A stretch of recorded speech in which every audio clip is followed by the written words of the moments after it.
Bismillahirrahmanirrahim. Assalamualaikum warahmatullahi wabarakatuh.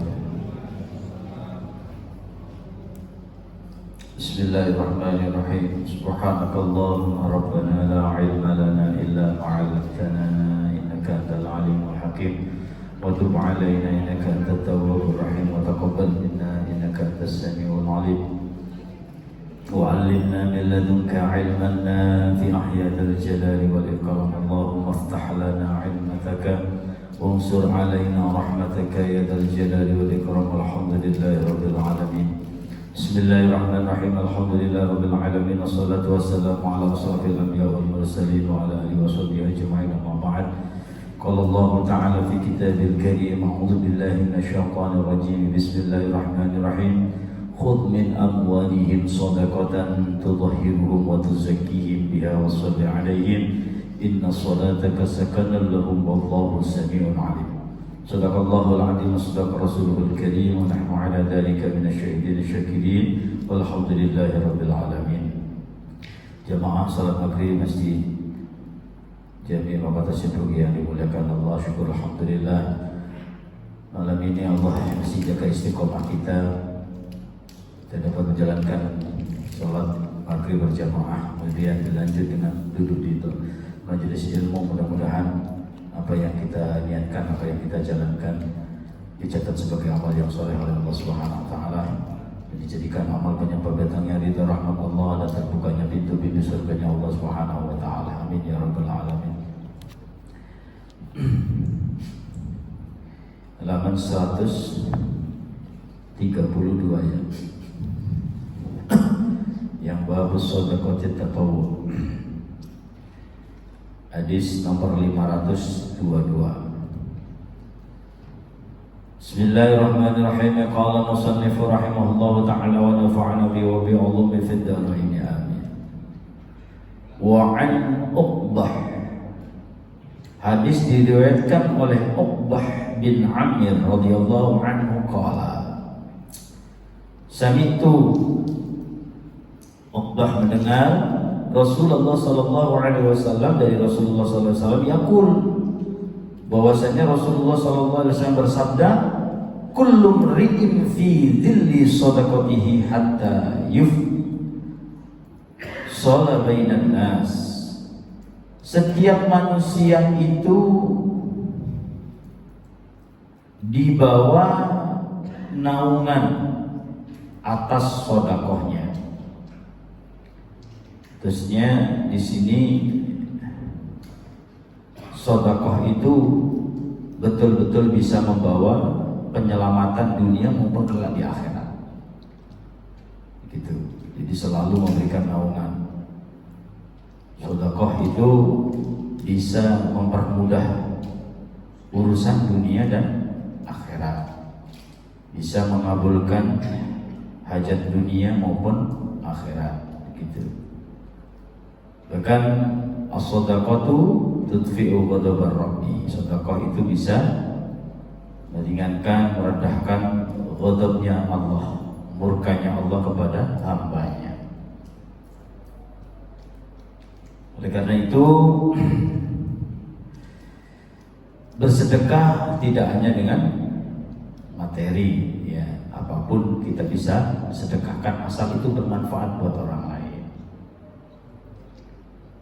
Walaupun itu hanya terlihat amal yang begitu ringan, begitu kecil, tapi kalau betul-betul itu kita lakukan demi mendapat ridha Allah dan rahmat Allah, justru itulah yang insya Allah amal yang akan membawa kita, memudahkan kita hidup dunia maupun di akhirat nanti.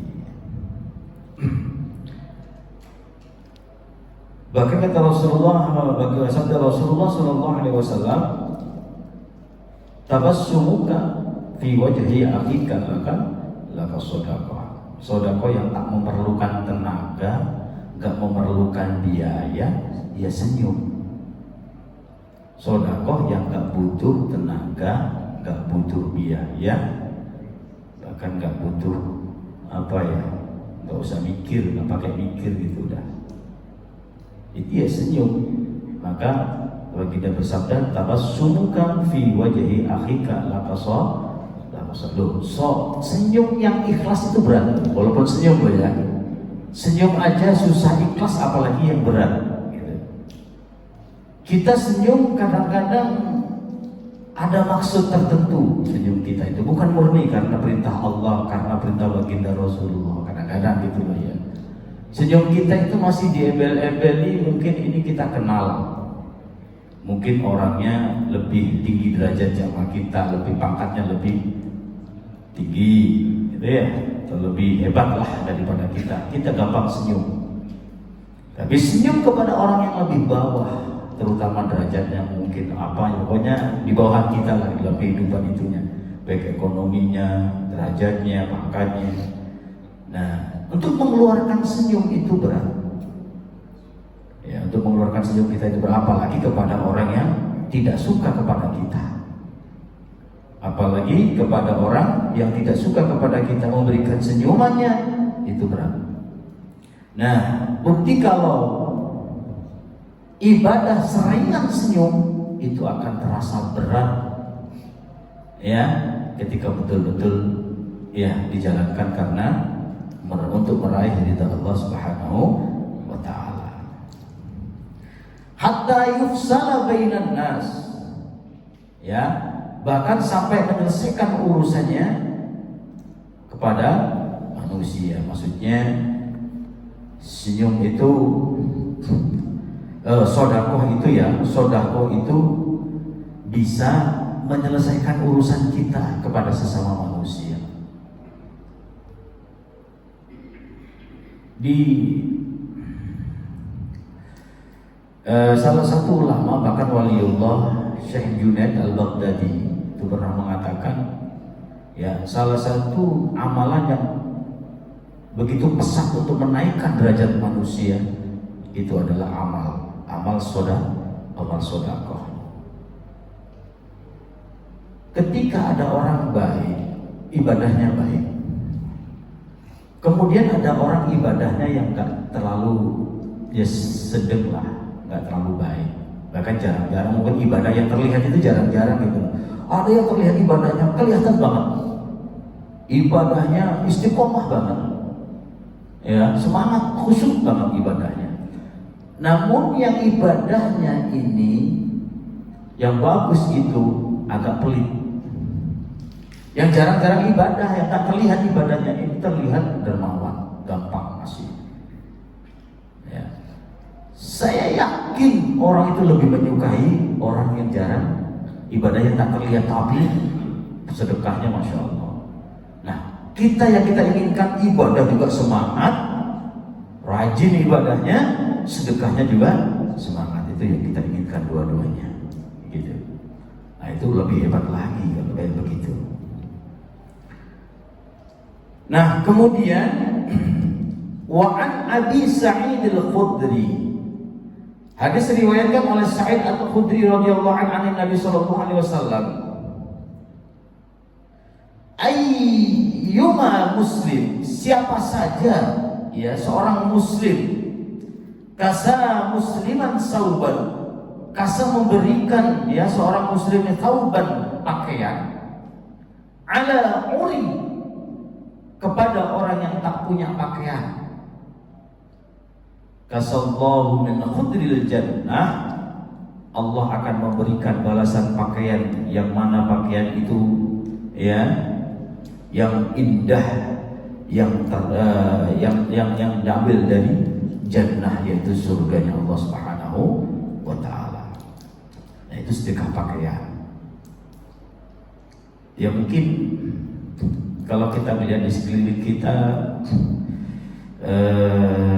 ya semua pakaian masih layak. Tapi mungkin kalau kita pergi kemana yang mana benar-benar orang kampung yang membutuhkan pakaian, bahkan pakaian sudah nggak layak, ya sudah seharusnya ganti gitu. Maka pakaian itu sebenarnya kalau sudah nggak kepake, jarang banget kepake, itu harus dihibahkan, dikasihkan siapa yang membutuhkan, atau kita lempar ke panti asuhan, apa ke panti jompo, apa yang orang yang membutuhkan lah begitu ya. Jadi nanti pakaian itu juga dihisab sama Allah.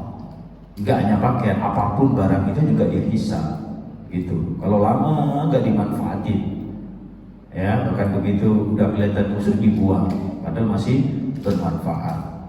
Hati-hati, itu nanti pasti kena hisab. Jangankan pakaian, nasi, sebutir nasi aja kalau kita buang sia-sia, ya itu juga ada hisab. Maka kalau kita nggak habis makan nasi itu niatin diniatin nasi makhluk hidup yang ada di tempat sampah. Nasi nggak habis ya udah buang di tempat sampah. Nanti kan ada tikus, ada apa, binatang-binatang kecil yang butuh makan gitu. Niatkan untuk itu. Tapi sebisa mungkin pokoknya jangan sampai itu mubazir begitu. Wa ayyuma muslimin, barang siapa saja seorang muslim at'ama musliman, memberikan makan seorang muslim ala ju'i at'ama Allah, ya, pada orang yang kelaparan, ya, maka at'amahullah, akan memberikan, ya, Allah itu akan memberikan makan min samaril jannah, dari buah-buahan yang dari surga. Ini Rasulullah yang berbicara. Jadi Rasulullah itu kalau punya makanan, ya, itu nggak pernah mikir buat besok. Kalau kita kan jangankan buat besok, bahkan buat setahun udah disediain, gitu. Maksudnya udah disiapin buat setahun, buat sebulan. Rasulullah itu kalau dalam riwayat itu ya, setiap habis acara pasti lihatnya tuh ke dapur, masih ada makanan sisa. Kalau masih ada makanan sisa, Rasulullah nggak bisa tidur. Rasulullah nggak mau tidur dulu sebelum makanan itu habis. Kata sahabat, kata baginda Rasulullah, udah bagi-bagi. Nah, sahabat bilang, jangan ya Rasulullah, buat besok, buat persediaan besok juga bisa. Besok kan dipikir besok. Sekarang sedekahkan. Ya kalau saya masih hidup besok, kalau saya kalau saya meninggal, ini siapa yang bertanggung jawab atas makanan ini? Gitu. Jadi sampai sebegitunya Rasulullah. Kalau umumnya manusia kan, jangankan sekarang, sebulan aja udah dipikirkan untuk makan apa, ini apa, bersih dan apa begitu. Yang jelas, ketika ada makanan lebih atau kita ada rezeki lebih, ya, sering-seringlah mencari orang yang lagi kelaparan. Waktu nggak kelaparan, ngajak orang makan gitu. Itu kebiasaan, salah satu kebiasaan Rasulullah SAW. Bahkan Rasulullah nggak bisa makan sendiri, pasti ngajak-ngajak sahabatnya, gitu. Bahkan Rasulullah nggak segan-segan dan nggak malu-malu untuk menyuapi seorang Yahudi yang buta. Masya Allah, itu salah satu akhlak beliau yang bisa menembus hati seorang Yahudi untuk masuk Islam. Gitu. Gara-gara akhlak, gitu. Gara-gara akhlak yang sangat mulia. Maka dakwah dengan akhlak itu lebih nyentuh daripada dengan ilmu. Kadang-kadang dengan akhlak, dengan sentuhan akhlak. Tapi ya dua-duanya harus terpakai. Kita dengan akhlak doang tanpa ilmu, ya nanti ada yang bilang gini, dulu mana akhlak apa ilmu?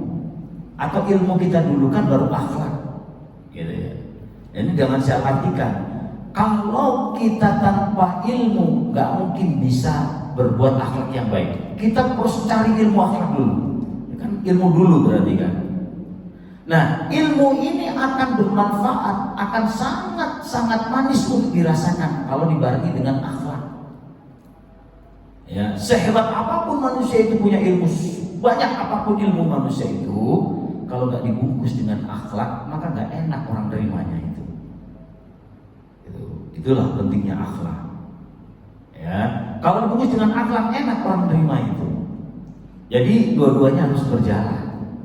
Akhlak penting, ilmu juga penting. Memang ada yang bilang akhlak fauqal ilmi. Akhlak itu di atas ilmu. Tapi ilmu amamal akhlak. Ilmu itu di depan akhlak. Cari ilmu akhlak dulu. Ilmu akhlak dulu. Bukan akhlak ilmu, tapi ilmu akhlak.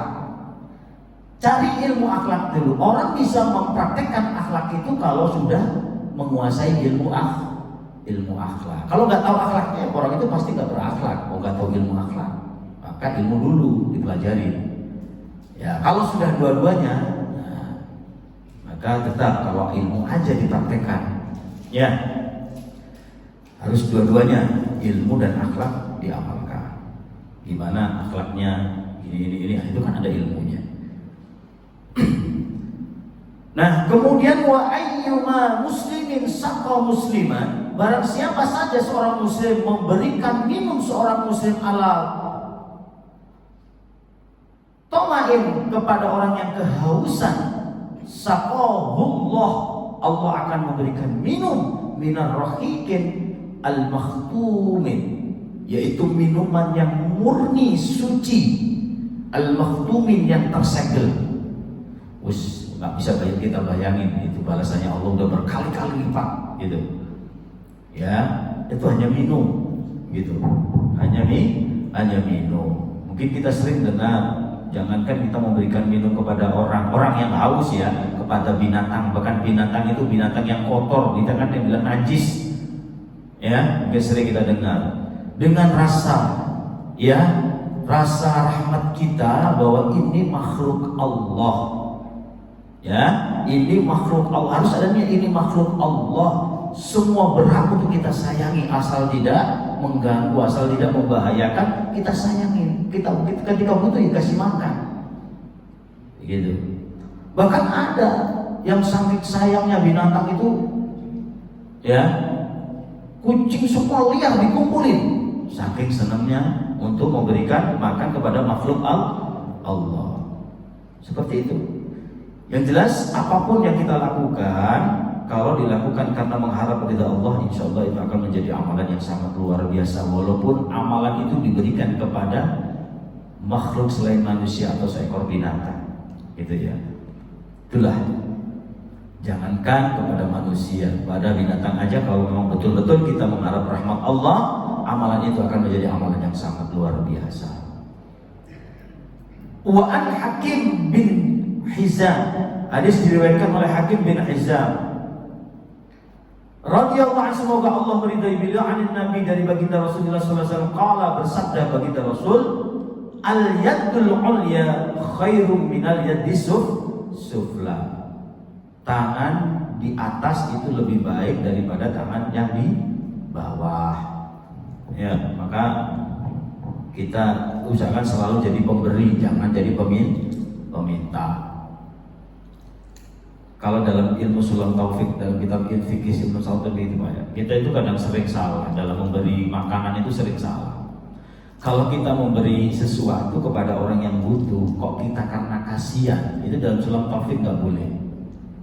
Karena kasihan dulu nggak boleh, Pak. Ya, harus betul-betul kita memberikan itu karena perintah Allah. Sadar kita berikan karena perintah Allah. Terkadang orang gini, ada orang jualan, nenek-nenek atau orang jualan yang cacat, maaf cacat, kasihan, kamu nggak dibeli dikasih. Awal dari kasihan tuh, awal dari kasihan itu harus dirubah. Oh iya ya, ini membutuhkan. Allah perintahkan ketika ada orang butuh, segera kita tolong, segera kita berikan. Makanya agar kita tidak menyinggung, kalau kita langsung kasih, nanti takut menyinggung perasaannya. Nanti takut kita merasa kasihan saja, enggak. Tapi kita beli, ya jualannya itu kita beli. Pokoknya dia dagang 10.000, kita kasih 100, sudah Bu, ambil semua 100.000. Begitu. Tetap kita beli dagangan itu. Ini pemberian dengan akhlak. Enggak, kita kadang mentang-mentang ngasih ini. Ngasih kayaknya kita itu merendahkan si pengemis tadi. Ya memang dalam hadis ini tetap yang di bawah itu, yang di atas lebih mulia daripada yang di bawah. Tangan yang di atas itu lebih mulia daripada tangan yang di bawah. Tapi kita punya ilmu, cara memberinya kita itu memberi betul karena perintah Allah, ya, karena sunnah Rasulullah SAW, harus benar-benar mengharap ridha Allah, jangan karena kasihan. Apalagi kalau kita beri karena takut, ada pengamen kayaknya preman semuanya, kalau nggak diberi nanti takut marah. Nah, itu kalau yang tahu hukum, ketika memberikan uang seperti itu karena takut, itu jadi uangnya jadi subhat, antara halal dan halal, enggak halal tapi menjadi subhat uangnya itu. Begitu pula kalau kita memberi karena kasihan, begitu. Jadi berilah karena perintah Allah, karena perintah Allah. Itu sudah saya buktikan Pak, sudah saya buktikan. Kita itu kalau kasihan, memang awalnya kan karena kasihan. Kasihan ini baik, kasihan itu baik. Tapi karena kita nggak terasa. Itu saya rasakan ketika pas haji begitu Pak. Saya hanya kasihan kepada jamaah-jamaah Indonesia yang tua-tua ketika wukuf di Arafah kan butuh fisik, butuh tenaga, betul. Gimana kalau jatuh sakit, kasihan udah jauh-jauh haji dari Indonesia. Gimana itu ya kalau sakit orang-orang yang tua-tua dari Indonesia. Langsung Allah balas saya yang sakit ketika wukuf itu Pak. Gitu. Padahal siap walafiat awal itu saya siap wukuf gitu. Mendadak langsung sakit begitu. Itu aneh kan. Nah, seperti itu. Jadi kalau kita memang ada orang seperti doakan, nggak ada doakan. Kasihan itu hampir-hampir mirip dengan kita itu merasa lebih hebat sebenarnya itu Bang. Yang jelas kita lah doakan ketika ada orang ada kekurangan, ada perbuatan yang tidak baik, doakan. Jangan dibenci, jangan dikasihan, udah doakan. Mudah-mudahan Allah kasih yang terbaik. Kalau orang itu nggak baik, mudah-mudahan kasih hidayah. Kalau orang itu lagi ekonomi lagi kurang, mudah-mudahan Allah angkat, Allah ke derajatnya, Allah berikan kemurahan rezekinya. Begitu kita doakan aja. Nah, itu kita tidak ada sifat lebih baik daripada mereka. Nah, kemudian wabda bima ta'ulu wa khairus shadaqah ma kana an dhahril ghina. Jadi, wabda mulailah kebaikan sedekah itu biman ta'ul, ya, kepada orang yang menjadi tanggunganmu. Kepada orang yang menjadi tanggungannya. Jadi kalau sedekah itu ya udah paling dekat siapa? Anak, istri, itu sedekah paling bagus ya, begitu. Maka kalau di satu Syawal itu dianjurkan untuk perbanyak.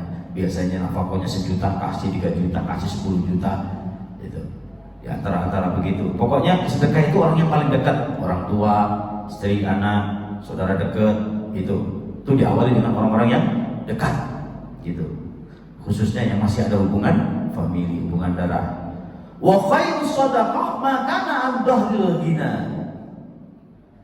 Ya, sebaik-baik sedekah itu apabila ya setelah kebutuhan itu tercukupi. Maksudnya ketika sudah semua kewajiban ya tercukupi, maka kita sedekahkan lebihnya. Wa man yasta'fif yu'affahullah. Barang siapa yang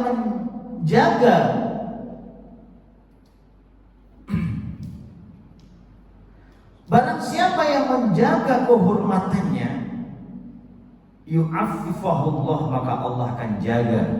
Ya, maksudnya jangan sampai kita itu jadi peminta begitu.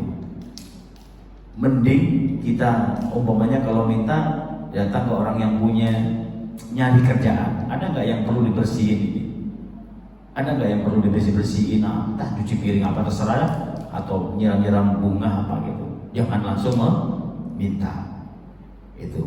Kalau orang itu bisa menjaga harga dirinya karena Allah, ya bukan karena gengsi, ya karena Allah, betul-betul memang perintah itu jangan sampai meminta. Kalau bisa minta itu kan daripada mencuri, bandingannya daripada mencuri. Kalau meminta itu banyak bandingannya itu daripada mencuri, ya lebih baik meminta. Udah gak ada alternatif terakhir gitu. Kalau tenaga masih kuat, gunakan tenaga kita untuk mencari sesuap nasi makan di hari itu. Udah gak ada yang perlu dibersihin nih, saya bersih-bersih, udah pasti diberikan upah. Itu yang akan menjadi halalan thayyibah. Begitu ya. Orang itu pastilah ya, kalau lalu melihat orang seperti itu pasti hibah, pasti akan diberikan, bahkan akan diberikan lebih begitu. Wa may yastaghni yughnillah. Barang siapa yang merasa cukup akan rezeki yang dia dapat, maka yughnillah akan dicukupi oleh Allah Subhanahu wa taala. Ya, sebanyak apapun rezeki, kalau kita nggak merasa cukup pasti nggak cukup.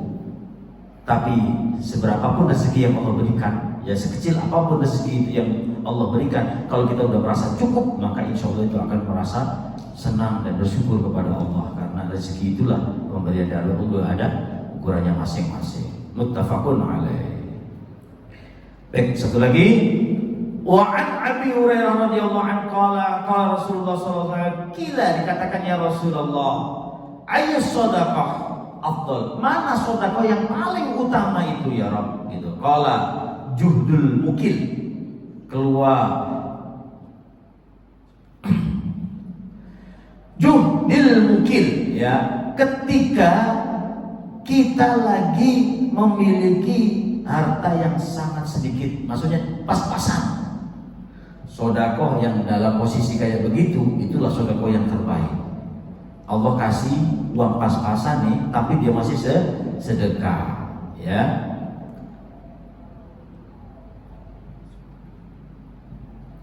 Wabda bima taqul, dan sedekah itu tetap diutamakan kepada orang yang dekat, yang menjadi tanggungan kita, orang tua, istri, anak, gitu ya.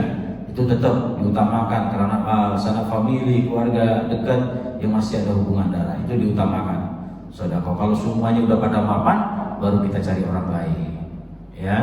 Kalau dalam Quran itu kan, dalam Al-Quran itu dijelaskan urut-urutannya, ya. Wabil walidaini ihsana wabidil qurba wal yatama wal masakin, ya, wal jari dil qurba wal jaril junubi was sahibi bil jambi wa banis sabil. Jadi pertama adalah kedua orang tua, wabil walidaini ihsana, gitu ya. Wabil walidaini ihsana wabidil qurba. Bidil qurba itu ya kerabat, sanak famili, adik, kakak, itu wabidil qurba. Kemudian setelah itu kita cari yatama wal masakin, yatim, masakin, orang-orang miskin. Baru wal jaridil qurba, tetangga dekat ini ada yang butuh enggak? Wal jaril junubi, tetangga jauh ada yang butuh enggak? Ya, wal jaril junubi wasakhibi bil jambi, kerabat, saudara, teman-teman, ya. Kemudian wabni sabil, ibnu sabil, musafir. Itu kalau musafir kan jarang kita temui. Nah, itu urut-urutannya, ya. Yang jelas orang tua, kemudian keluarga, sanak famili, yatim, fakir miskin, kemudian tetangga kita, tetangga dekat dului, baru tetangga jauh. Jangan sampai samping kanan ini ada orang kelaparan, kita malah kasihnya yang jauh. Nah, itu kan udah menyalahi Al-Quran. Walaupun mungkin orang ini nggak baik apa-apa, lagi butuh kelapa, jangan, udahlah itu kasih aja. Kita jangan dendam gitu loh. Walaupun orang itu pernah menyalahi kita, menyakiti kita, tetangga kita pernah marah-marah sama kita, ketika butuh bantuan, bantu aja. Bantunya karena Allah, jangan bantu karena dendam, begitu ya. Karena orangnya nggak baik, akhirnya pas butuh nggak diberikan pertolongan, pas lagi lapar nggak dikasih makan, begitu, dibiarin aja karena dia pernah berbuat salah. Jangan, ya, karena kebaikan, keburukan dibalas dengan kebaikan, itu kebaikan yang sangat luar biasa. Wa anhu radhiyallahu anhu wallahu a'lam bissawab.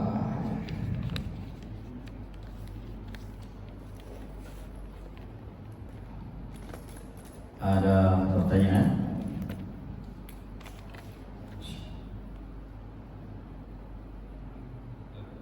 Ya, Pak. Ya, Pak. Merubah takdir. Ya, sedekah merubah takdir gitu ya. Nah, ya, baik. Pertanyaan bagus. Jadi sedekah itu bisa merubah takdir nggak gitu? Ya, menurut yang saya pahami, ilmu yang saya pahami ya. Jadi takdir itu kan ada mubrom, ada mu'allaq. Ada takdir mubrom, ada takdir mu'allaq. Nah, takdir yang mubrom itu takdir yang sudah nggak bisa diganggu-gugat. Ya. Nah, takdir mu'allaq itu masih gantung. Kayak begini. Orang ini hari ini kecelakaan, alhamdulillah ya, kecelakaan hari ini, kecelakaan. Tapi ini karena dia pagi itu sedekah, setelah subuh sedekah, kemudian berangkat, karena sedekahnya itu nggak jadi, dia kecelakaan, bahkan maunya kecelakaannya tapi ringan, nah, dirubah begitu, atau bahkan nggak kecelakaan, selamat. Nah itu takdir yang mu'allaq masih bisa berubah. Kayak begini juga, ini takdir yang mubram ya, takdir mubram. Orang ini, anak ini lagi ujian, dia udah usaha maksimal, udah belajar, tapi ternyata nggak lulus. Ya emang takdirnya itu dia nggak lulus, itu mubram, nggak bisa diganggu-gugat walaupun dia udah usaha, dia udah sedekah, udah belajar, ya, dia udah usaha maksimal, gitu. Sama orang udah bekerja keras agar yang dia inginkan sukses berhasil, ternyata enggak, padahal udah usaha keras, terus nggak berhasil. Dengan sedekah, dengan ibadah, dengan doa, semua udah dilakukan agar keinginannya sukses, ternyata enggak. Ya berarti itu takdirnya yang takdir mubram yang sudah nggak bisa diganggu-gugat. Nah dua-duanya itu harus kita yakini bahwa itu sudah menjadi keputusan Allah Subhanahu wa Ta'ala. Begitu. Yang jelas sedekah ini bisa berubah. Kan pernah saya ceritakan itu, bahkan sedekahnya seorang budak Rasulullah itu, Pak. Kan sedekah asalnya itu namanya di neraka. Gara-gara sedekah dirubah sama Allah, namanya sudah di surga. Bahkan hanya separuh kurma sedekahnya bisa merubah nasib. Ya kan? Itu contoh bahwa sedekah bisa merubah nasib, bisa merubah takdir. Itu semua hak Allah, mau dirubah apa enggak yang penting kalau sedekahnya benar, yakin 100% pasti dirubah sama Allah. Nah, kalau sedekahnya enggak benar, nah ini yang kita pertanyakan. Enggak mungkin Allah itu enggak berubah. Allah itu mau pengasih kok. Kalau memang sedekahnya benar ya dilakukan karena Allah. Sedekahnya kalau udah salah ya udah. Ya bisa-bisa enggak ini. Ya, apalagi sedekah itu udah diungkit-ungkit gitu ya. Jelas kalau sedekahnya benar, walaupun itu ringan, walaupun itu kecil, merubah takdir, bisa merubah keputusan. Ya, contohnya itu budak ini di neraka, Pak, catatannya. Malaikat Jibril memberikan informasi kepada baginda Rasul. Ya, nah kok bisa berubah? Kenapa? Ditanya, dicari sama Rasul budak itu. Namamu kok sudah pindah di surga? Ternyata sedekahnya kurma itu separuh, tapi benar-benar mengharap ridho Allah. Dia gak punya apa-apa, hanya punya kurma doang. Hanya punya kurma separuh, itu pemberian Rasul. Kurma itu 1 biji, dimakan dikit-dikit tinggal separuh, dikasih pengemis. Karena pengemis itu lagi lebih lapar daripada dia gitu. Dan dikasihkan, karena dia juga masih lapar gitu. Dia dikasih dengan mengharap ridha Allah. Betul-betul mengharap ridha Allah agar nasibnya dirubah sama Allah begitu. Langsung setelah bersedekah, malaikat Jibril datang kepada baginda Rasul. Ya Rasulullah, ketahuilah budak yang barusan kau bebaskan, yang maunya namanya di neraka sekarang sudah pindah di surga. Kaget Rasulullah, cari sampai ketemu itu budak. Ditanya apa amalannya? Ya itu doang, sedekah itu ya Rasul. Langsung Rasulullah mengeluarkan hadis, ya ittaqinnar walau bisyikkin tamratin. Jagalah diri kalian dari api neraka walaupun dengan separuh kurma. Nah itu hebatnya sedekah. Ya bisa berubah. Wallahu a'lam. Ya, beramat. Azan ya? Hah? Ya, tanda jam 4 mata insyaallah. Oke, kita tutup Al-Fatihah. Alhamdulillah minasyaitonir rajim. Bismillahirrahmanirrahim. Alhamdulillah rabbil alamin arrahmanir rahim maliki yaumiddin iyyaka na'budu wa iyyaka nasta'in ihdinas siratal mustaqim siratal ladzina an'amta 'alaihim ghairil maghdubi 'alaihim waladdallin rabbil ighfir li wa lil mu'minin amin. Sallallahu alaihi wasallam. Bismillahirrahmanirrahim. Allahumma shalli wa sallim wa barik 'ala sayyidina Muhammad wa 'ala ali sayyidina Muhammad. Alhamdulillah rabbil alamin. Wasyakirin dan na'imin hamdan yafi wa yukafi mazidai rabbana wa lakal hamdu wa lakal syukru kama yanbaghi li jalali wajhikal karim wa 'azimi sultanik. اللهم ارزقنا الاستقامة وحسن الخاتمة. اللهم اجعلنا آخر كلامنا من الدنيا عند انتهاء أجلنا قول لا إله إلا الله محمد رسول الله صلى الله عليه وسلم. ربنا آتنا في الدنيا حسنة وفي الآخرة حسنة وقنا عذاب النار. جزا الله عنا سيدنا محمد صلى الله عليه وسلم. وعلى سبحان رب العزة عما يصفون وسلام على المرسلين والحمد لله رب العالمين. Kurang lebihnya mohon maaf. Wassalamualaikum warahmatullahi wabarakatuh.